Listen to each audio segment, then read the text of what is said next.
তো দেখো my dear champs, তোমাদের সামনে একটা রিজনিংয়ের কোশ্চেন নিয়ে আজকে হাজির হয়ে গেছি। কোশ্চেনটা কি বলছে দেখো, কোশ্চেন নাম্বার 10 বলছে on evening two friends are facing to each other. যখন এই ধরনের প্রশ্ন দেবে এটা আমরা সরাসরি বুঝতে যাচ্ছি কি এটা আমাদের কিনা শ্যাডো ডাইরেকশন ডিস্টেন্সের যে শ্যাডো প্রবলেম সেখান থেকে প্রশ্নটা নেওয়া হয়েছে, হ্যাঁ কি না বলো। টাইম কম তাই বেশিটা বলছি না। দেখো তো এই ধরনের প্রশ্ন আমরা কি দেখবো, মর্নিং আছে না ইভিনিং আছে, লেফট আছে না রাইট আছে, লেফট রাইটটা কার সাথে জড়িত আছে, জাস্ট এই তিনটে জিনিস লক্ষ্য করলে আমাদের আনসার রেডি। স্যার কীভাবে?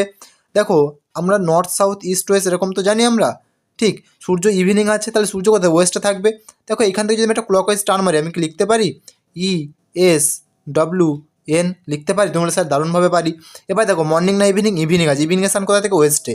তোমার যেটা রাইট সেটা হচ্ছে এখানে তোমার রাইট লিখে দাও, তোমার রাইটটা এখানে রাইট ডান দিকে লিখে দাও, তোমার লেফট এখানে লিখে দাও। লেফট না রাইট আছে, লেফট আছে, কার সাথে লেফটে জড়িত আছে, রঞ্জনের সাথে। রঞ্জনকে লেফটে বসিয়ে দাও, অঞ্জনকে রাইটে বসিয়ে দাও।